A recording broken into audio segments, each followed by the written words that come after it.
is the one where I read and I think about children's and young adult books. And I don't read them as books which are, easy or simple, but I read them as works which are a powerful blueprint of the world in which we live and the world that we hope to build. If possible, I would request Janki ma'am to share the PPT. See, Yes, today, ma'am. I'm sharing. thank you, ma'am. Today's session, it's not an introduction of sorts. I want it to be a conversation starter.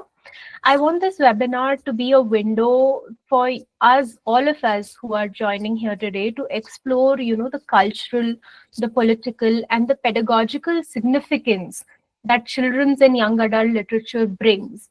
And I'm very thankful to, Nucleus of Learning and Development as an organization for providing me that platform. So if you look at the, one second, thank you, ma'am. If we go to the second slide, we have a quotation.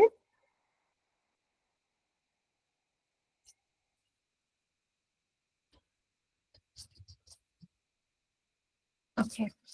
So in the next slide, where ma'am shares, there's a quotation by Dr. Rudine Sims Bishops, which basically says that books are sometimes windows offering views of world that may be real or imagined, and sometimes they are a sliding glass door. See, this is a beautiful quote, and Miss Dr. Rudine Sims Bishops is called as the mother of multicultural children's literature. She actually came up with this concept wherein she introduced a metaphor of windows, mirrors, and sliding glass doors in 1990, if I'm correct.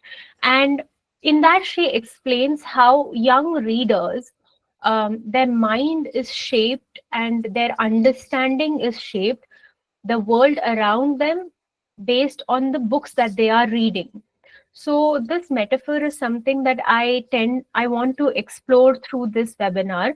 In fact, I have titled it Windows and Mirrors because it's not just about exploring the narrative and the aesthetic value of children's literature or young adult stories, but it also asks us to look into how power and politics comes into play when we are reading these works. You can realize how they not only reflect, but they also distort, they include, or they erase identities. And most importantly, the works that we are reading, they are basically, or writing, they're basically shaping the next generation. So I feel like this is something really important for us to ponder upon, to discuss. If we can move to the next slide, ma'am. Thank you. So why does this literature matter? Why do children's stories or why do young adult stories matter? Now, firstly, when we talk about children's literature, we refer to not only books, but stories, poems, media, anything that is specifically created for young readers, including picture books to chapter books, till they are in, let's say, their pre-teens. Whereas when you talk about young adults, it begins around at the age of 13, and initially it was till the end of their teenage, which is 19. But now that concept of young adults has been increased slightly, and up to 21 is still considered as young adults because they are learning, they're growing, they have not created or formed and complete identity of their own. Now, the text that these people, I'm talking about children and young adults, that they read, they often explore the themes of identity, of belonging, of resistance, of growth, of transformation. So these texts, they reflect an intense transition, and you can genuinely see the growth of kids' mindset based on the kind of content that they are reading. But that does not make it a literature that is specifically written or meant for them.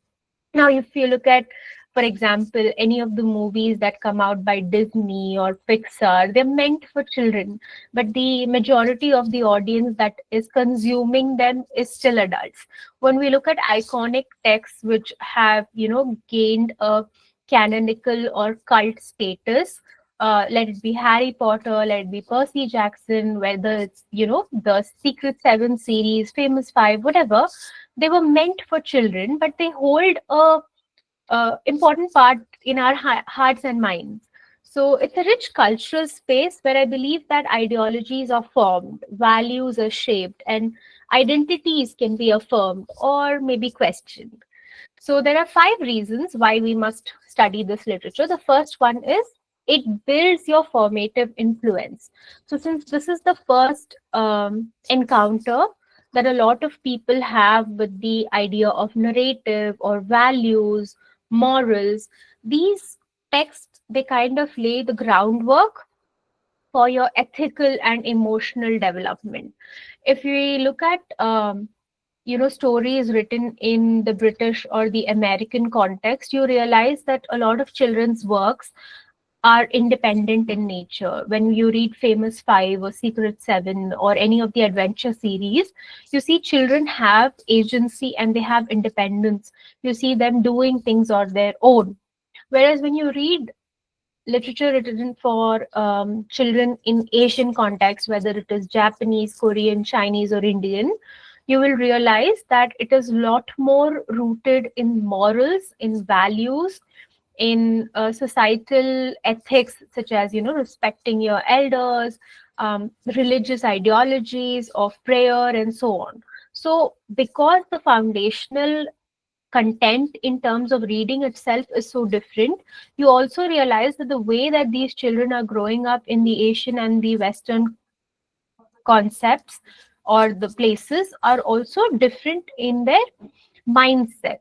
So we have come recently to I read a very fascinating paper where it says that even in their late 20s or early 30s, children or well adults at that point in India or Pakistan, Bangladesh, Sri Lanka, they seek permission from their parents for something as basic as staying out of home at night.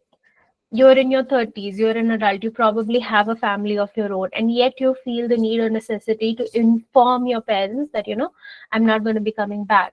But if the same were to happen in any of the US states, that would be an anomaly. Why? Because that concept of reporting back to parents or seeking permission is not a cultural value over there.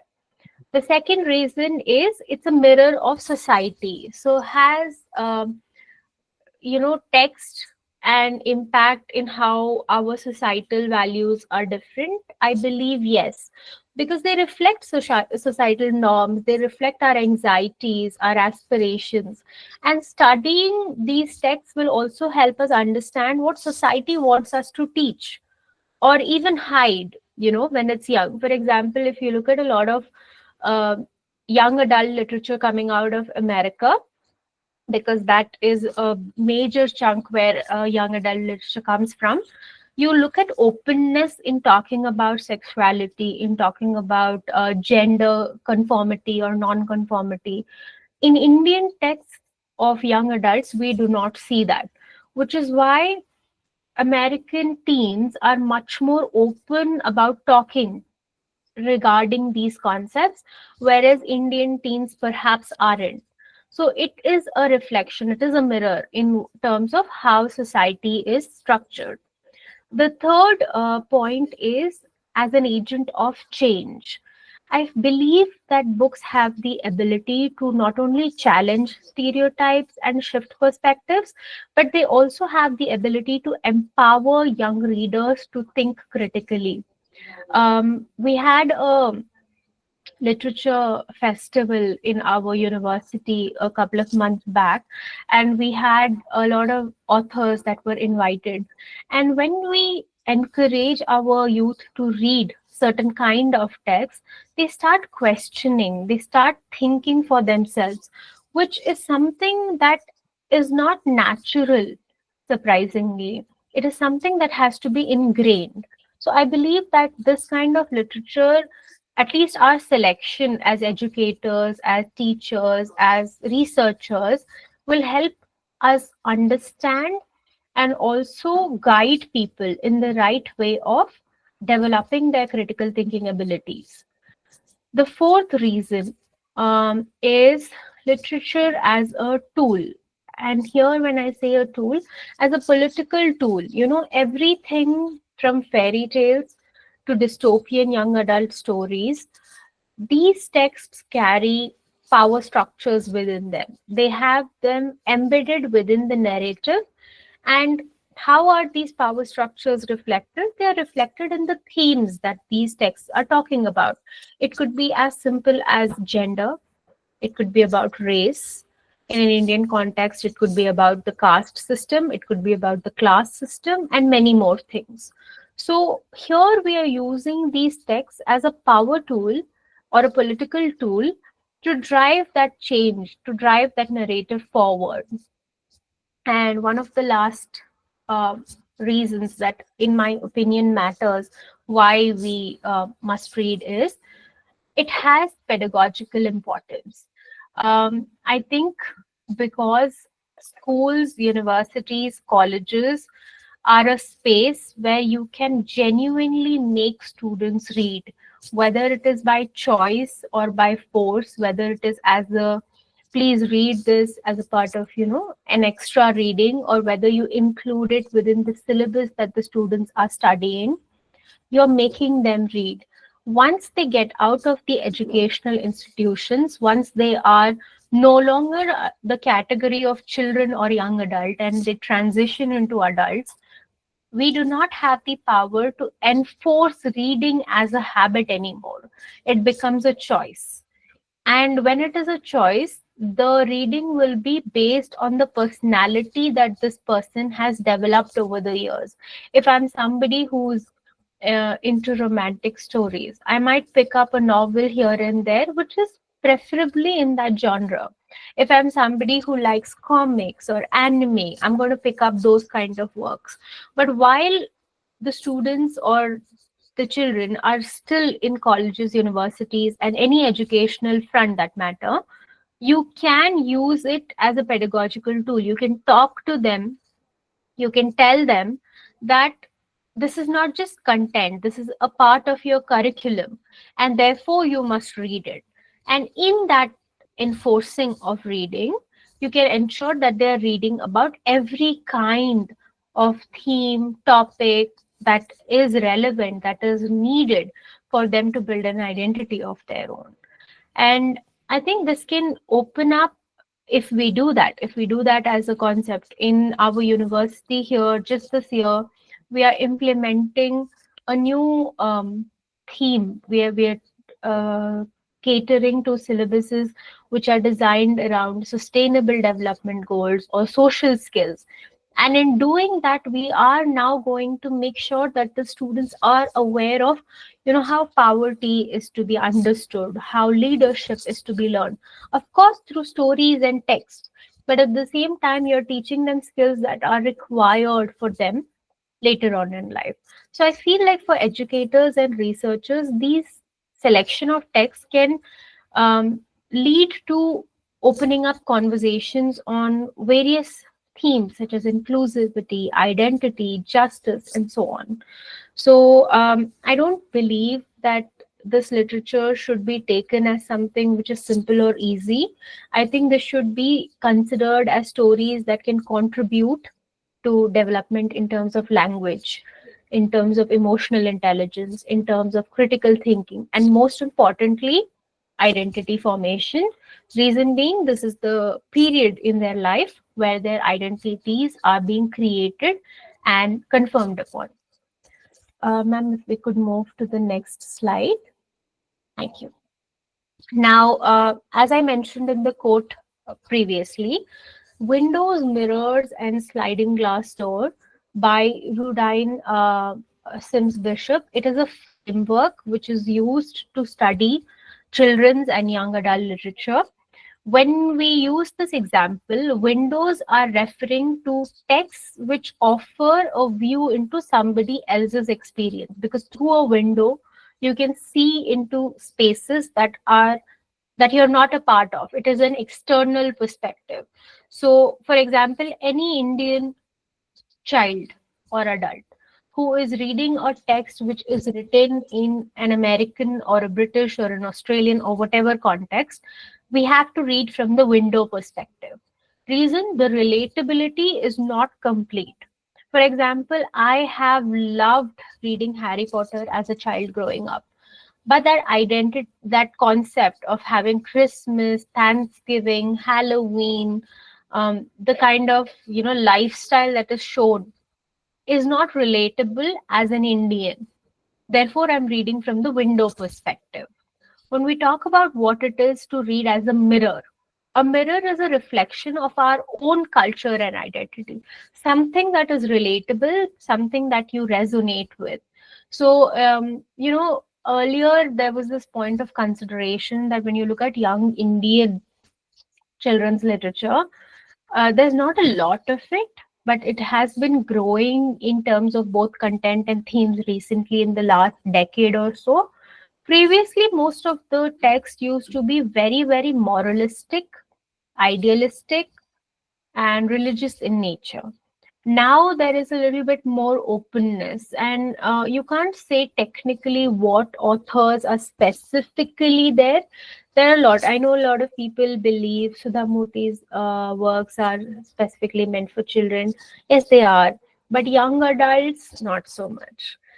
Even Ruskin Bond for that matter. So you have very selected or limited authors in the Indian culture. Recently, we've seen a lot more writers um, writing from the Indian context, but again, it's not specifically for the young adult range, which starts from 13 to 21 now. It's it's just a book that is enjoyed by young adults. So that's a mirror. Now, why is there this lacuna in terms of content for them?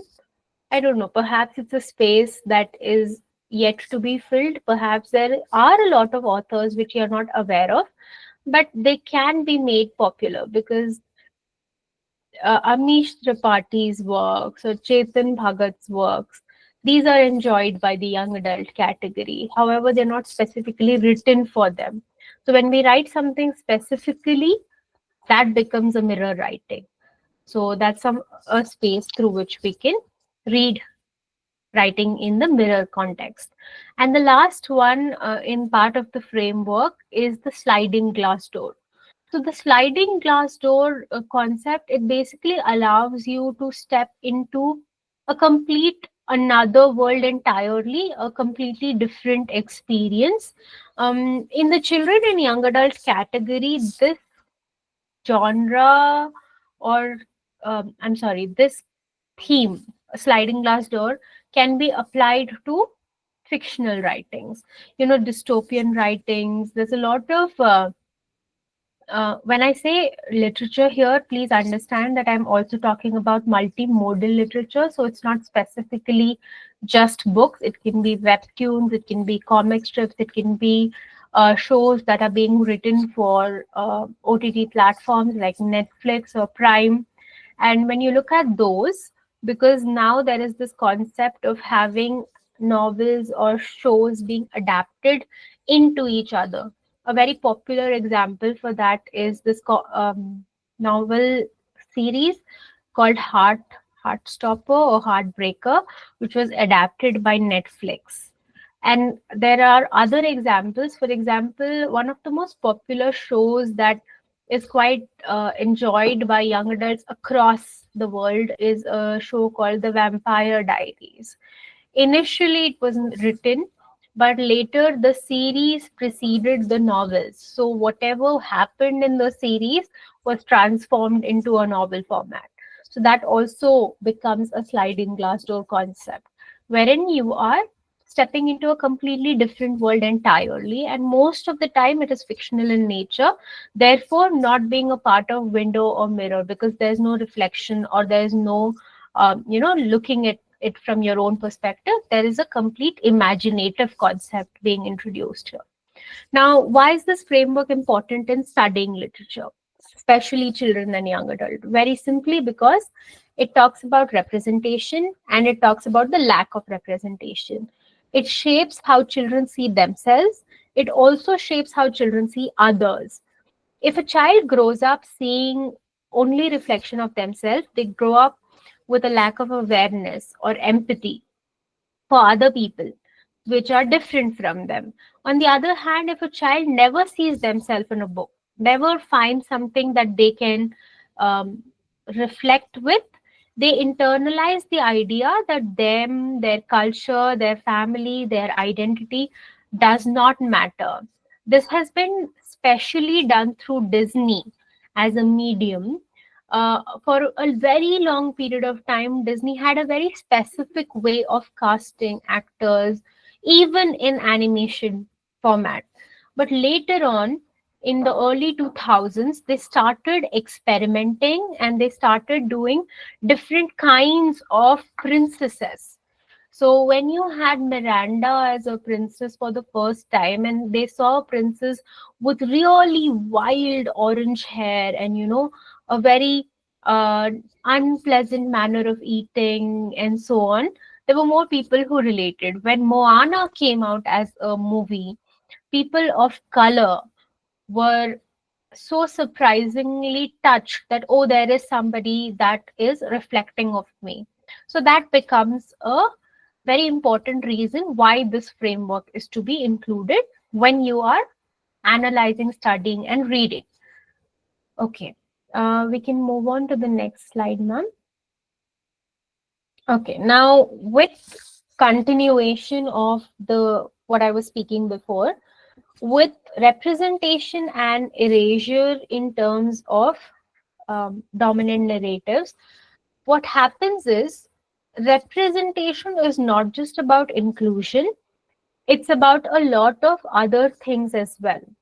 For example, it's about how identities are shown, whose story is centered, whose story is completely left out. In literature, especially for young readers, this has a lasting impact.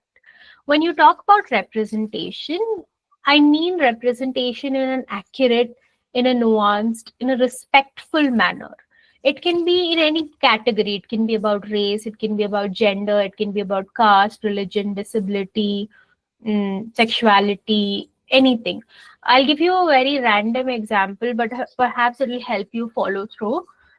When a couple of years ago, Bollywood had a movie called Gully Boy that was released, and Alia Bhatt performed a character of a Muslim family origin. She was seen wearing a scarf on screen, and that became a point of discussion. Reason? It was a representation that had never been seen in that light before. We are not saying that Muslim characters have not been represented in Bollywood so far. I'm saying that a actor from mainstream wearing a scarf throughout the movie became a point of discussion. That's how representation matters. When you read works of literature and you look at people talking in a bilingual manner, that becomes again a very accurate representation, because you know for a fact that majority of Indians are multilingual. None of us are, just speaking one language. We speak at least a native tongue and English and perhaps more. So you often see that being lacking when it comes to showcasing on screen. The same happens in text as well. When you write something in an Indian context in the young adult category, we've often seen a mixing of languages being used. So if I'm a writer for a popular young adult story thing, and I start writing my script in English, my mentality is that because I'm writing in English, I must continue writing in English completely throughout. But using of Indianisms, Indian phrases, alternative languages, sentences, wording in a novel is considered as diluting. But at the same time, it is extremely important for representation. Why? Because that is how people speak in India. So I believe that when we are talking about this idea is of representation as being important. The idea of erasure, that is the complete absence or marginalization of certain identities, is also equally important. For example, if I give you a reference from British stories written for children or young adults, the protagonist by default for many, many years has always been somebody who's white, who is able-bodied, who is cisgender, and perhaps in the middle class category. When you look at books like, the Babysitter's Club or Harry Potter series, diversity is minimal. And when it is there, it is often stereotyped or tokenistic. In Harry Potter, we had one person of Asian descent, Chinese descent, two people who are Asian, one person who was black, and all their roles were minor.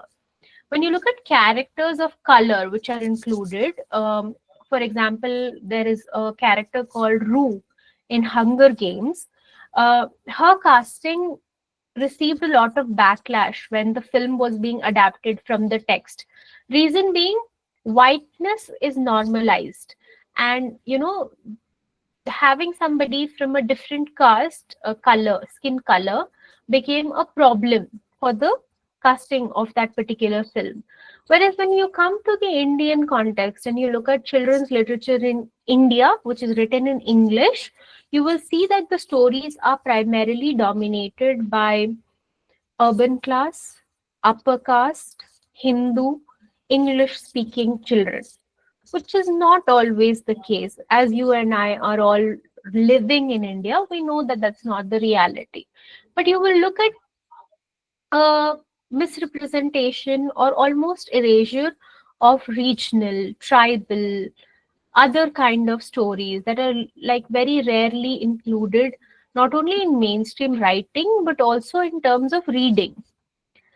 There are certain works such as Mahashweta Devi's The YY Girl or Pari's Great Feeling. They have challenged this by centering tribal and marginalized identities, and they have started a conversation around why this work was, or why this kind of writing was not previously available.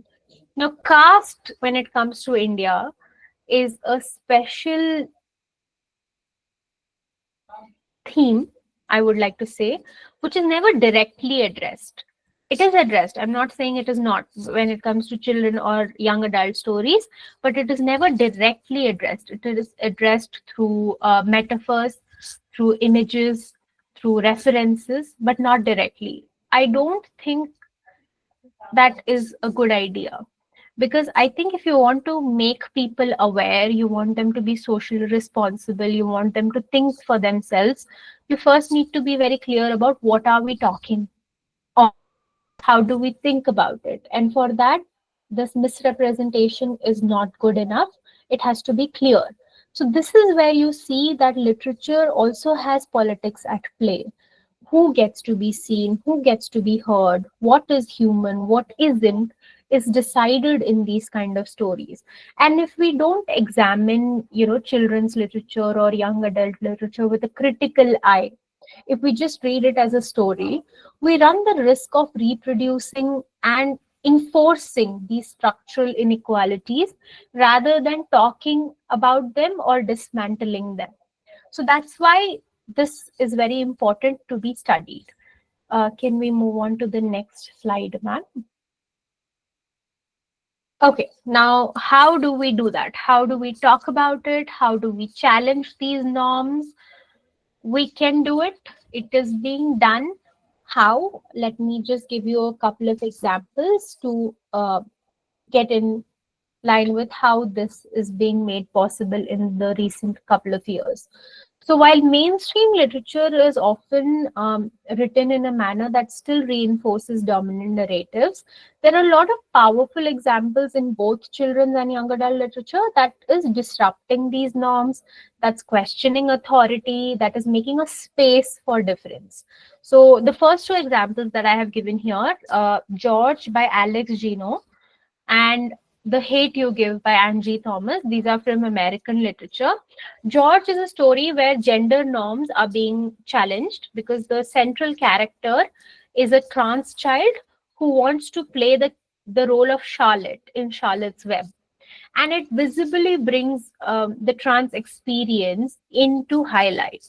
Whereas The Hate You Give by Angie Thomas is a very realistic representation of how systemic racism is, how police brutality works in America, and how Black identity is threatened or questioned at any given point of time. It gives a very strong counter narrative to stereotypical description of Black youth, which is always slightly racist in their undertones. There is another example that comes to mind from American literature. I believe it's called Brown Girl Dreaming by Jacqueline Woodson. That's a memoir in verse that explores, racial identity, history, and belonging in South of America, which is very heavily racist through a Black girl's perspective. When it came to British literature written for children, I've given a couple of examples. One is Noughts and Crosses by Mallory Blackman. This work is a dystopian novel. This talks about reverse racial power structures, which is amazingly well written. It places a Black character role, and it forces the reader to question how racism works, how privilege works. Because when you look at a Black character in power questioning a British and challenging the privilege that they have, it's both hilarious but at the same time very intellectually written. Whereas the other work that I have given here is Boy Meets Boy by David Leviathan.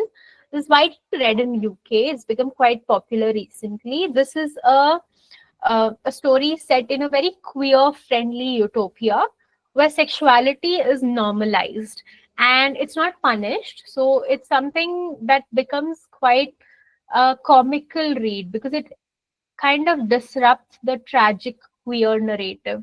When we look at queer narrative or coming out stories, it's always like, my dad, mom, I'm actually not straight, I belong. And they're like, okay, so this concept that why do queer people need to come out? Because they're doing something other than normal. But what is normal?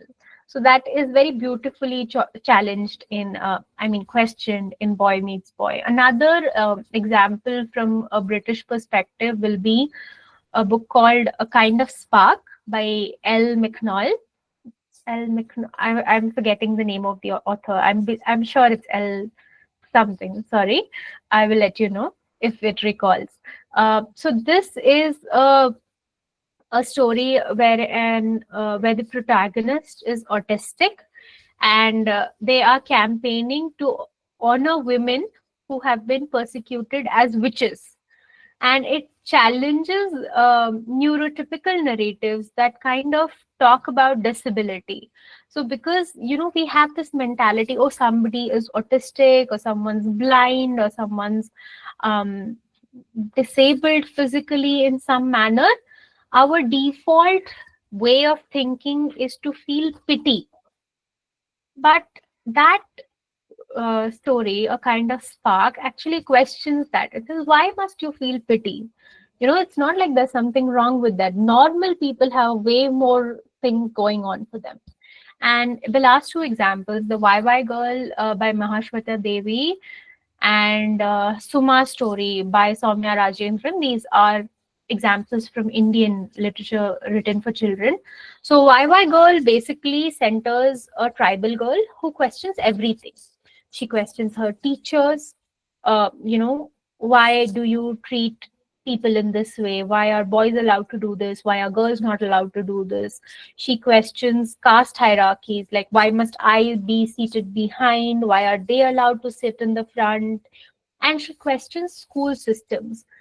It actually brings to our forefront like how religious caste notions, norms are quite normal in an Indian school system.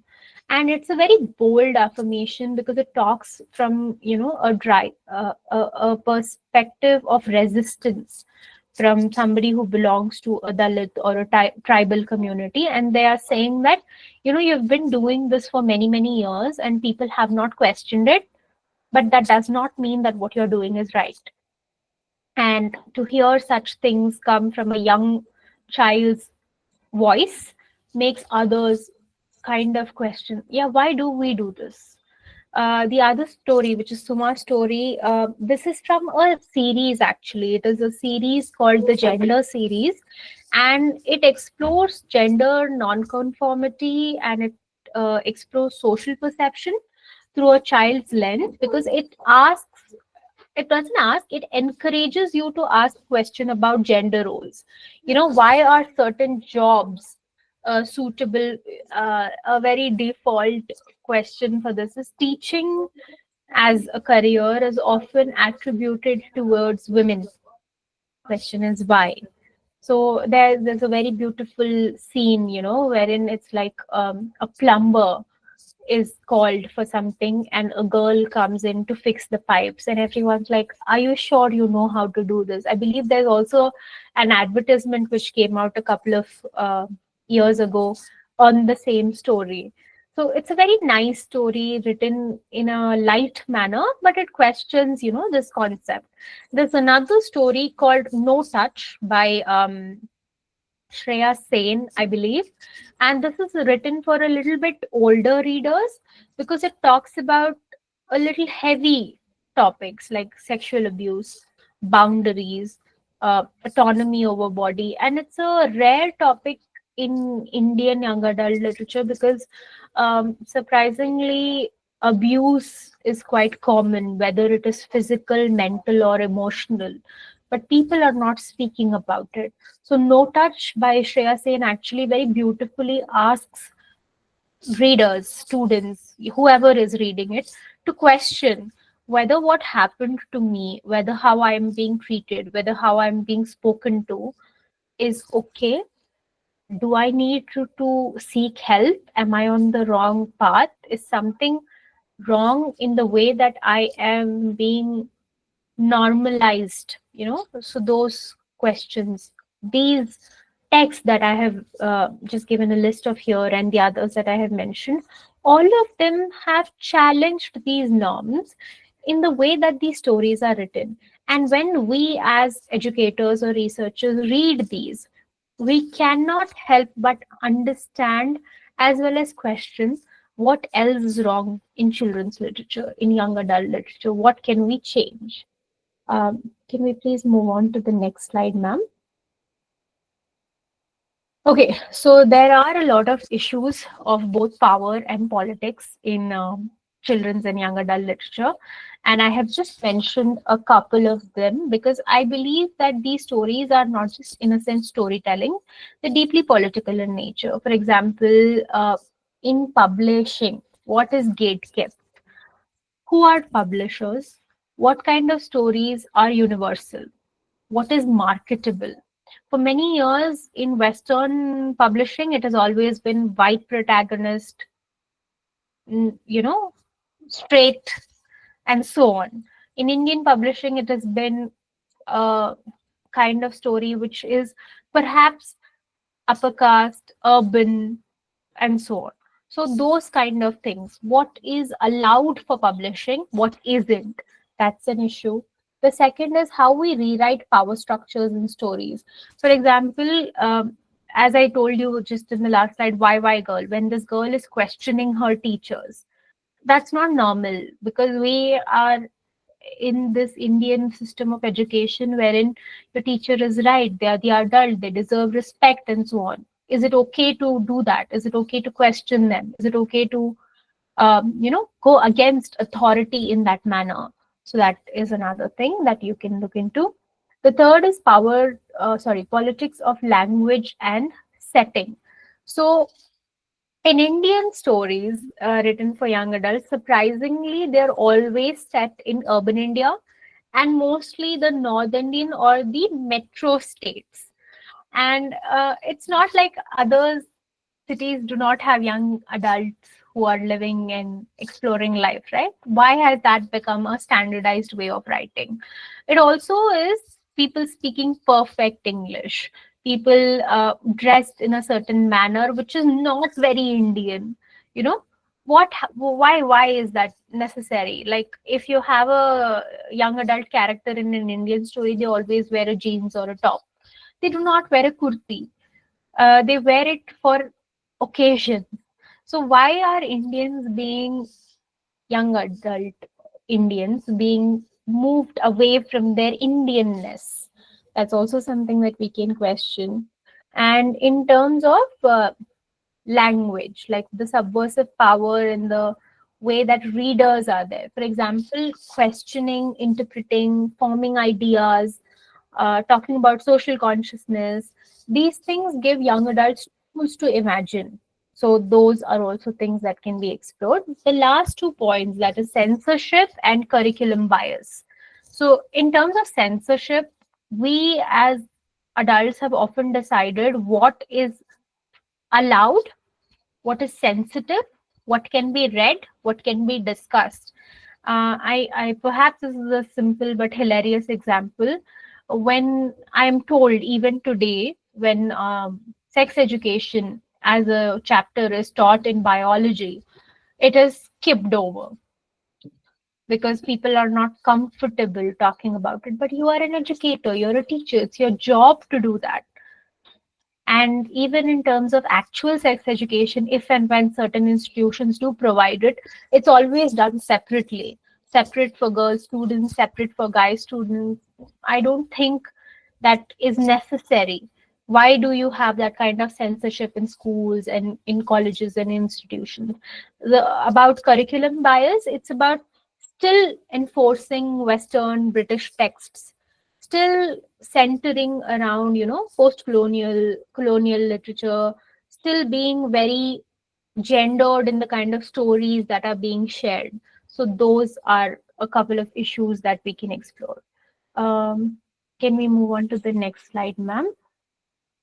So what we discussed today is basically an small but overview of the various themes and topics that we will be covering in an upcoming FTP. The dates for which are not yet confirmed, but we will be informing you about it.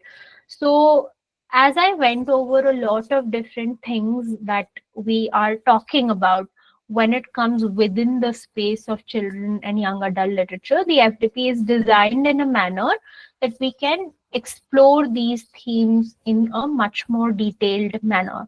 So it's a 5-day FTP plan. The first one is to talk about foundations in children and young adult literature, both American, Western and Asian in context.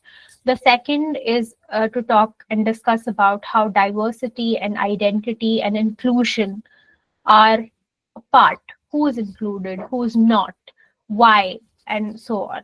The third day is to look into how you can approach this format of writing from a critical and a literary perspective. What theories can be used, what frameworks can be applied, how. The fourth is adaptation. Most of the content which is being written across the globe for children and young adult is multimodal. It is written as text and then adapted into film, series, or modes of popular culture, or it is as a mode of popular culture already existing and then transformed into text. So there is a debate of, is that a good thing? I was just having a conversation with a colleague this morning wherein I told them that I'm very happy that Harry Potter is being remade into a series, because that means that one new generation of people is going to go back and read the novels, is going to go back and explore the films, and there's going to be a lot more debate on it, which is a good thing in my opinion. And the last one is how we can use this genre in terms of pedagogical practices and curriculum integration, how you can make what you are teaching, what the students are reading, more exclusive, more inclusive, more integrated, more applicable. So that's the overview for the upcoming FTP. And I hope that people would eventually register and tell others who are interested to register. And can we move on to the next slide? Yeah, if you do plan on attending, then these are the purpose and the outcome of the same. Even if you do not go through the other 4 points, the last one, which is a curated reading list, is something that I would like to encourage. I want a lot more people to read works from children's literature and young adult literature, both Indian and across the world, because only when we read and we empathize and we understand with the age group of children that we are dealing with, then can we be relatable. In today's time, being relatable is an absolute essential. No one is going to listen to you unless they understand what you are saying. And if you want them to understand what you are saying, you first need to understand how they think, how they feel. So I think that is something that I am personally very enthusiastic and motivated about. Okay, ma'am, the next slide. See, children are not only the audience of or for stories, they are also future authors of them. So I believe that if we work from this windows, mirrors, and sliding door perspective, if we read, reflect, and also analyze, interpret how we are looking into the content that is being consumed by children and young adults, I think we are going to create a world perhaps filled with a little bit better adults. So thank you so much for your time today. And I am now open or happy to take any questions that you may have.